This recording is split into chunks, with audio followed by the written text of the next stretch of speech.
A cidade está preparada para unha nova recreación histórica da súa fundación. Castrexos, romanos e lexións estranxeiras convivirán do 19 ao 21 de xuño na intensa fin de semana do Ardelucus 2015. 260 actividades das que 63 son novidades.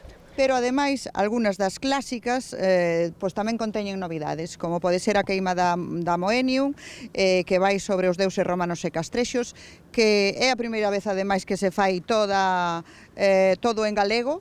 Haberá cambios de emprazamento dos campamentos e outros novos. A Guarda Pretoriana montará o seu na Praza de San Marcos. Con novos escenarios, con novos campamentos, con nova situación das tabernas, con novo escenario tamén para o Miúdo Arde, con 9 perruquerías que van a participar durante a festa e co campamento de Artifes, en donde habrá demostración de obradoiros a cargo do Consello do Ferro, e que están elaborando unha estatua de un romano que se vai a colocar aquí na Ponte Romana e que vai a formar parte desta Vía 19 e do Camiño Primitivo.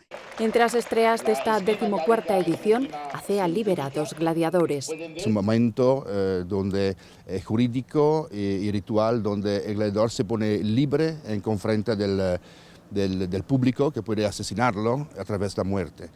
A participación das asociacións vai en aumento e a festa crece. Además de contar cos desfiles de colexios, dos 20 colexios, co desfile das tropas pola Ronda da Muralla, que habrá 32 asociacións, son as que van a participar ao redor da muralla, en donde se xuntarán preto de as 3.000 persoas, e os colexios, como xa decía tamén, máis ou menos sobre 4.000 persoas, nenos e nenas.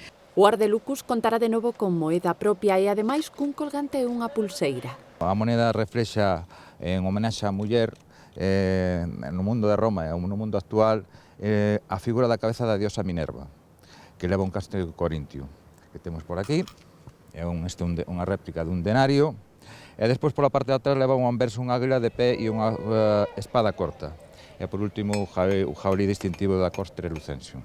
Tamén vai en aumento o número de persoas que saen á rúa caracterizadas. A confección dos traxes a medida é unha das opcións. Normalmente a xente xa trae a súa idea, a súa foto vai xa a internet ou que salde o que quere, e teñen as ideas bastante claras. Os castrexos tenden máis a irse hacia os liños, imitacións de liño, paño de lana, imitación de pelo, e os romanos pois telas con máis caídas, sedosas, bambula. Este ano trouxemos bambula de colores e a xente gustalle moito porque ten moi boa caída e adaptase moi ben. Son moitos os fieis á festa romana de Lugo que pasan a fin de semana completa na capital. A ocupación hoteleira acada niveis máximos. Estamos francamente contentos porque quizás frente a outros anos a xente adiantouse moito máis no tema das reservas. Nós estamos completos desde fai meses. E como sempre, durante os 3 días de festa haberá postos de comida ao aire libre. 2 deles instalaránse por primeira vez na Praza Horta do Seminario.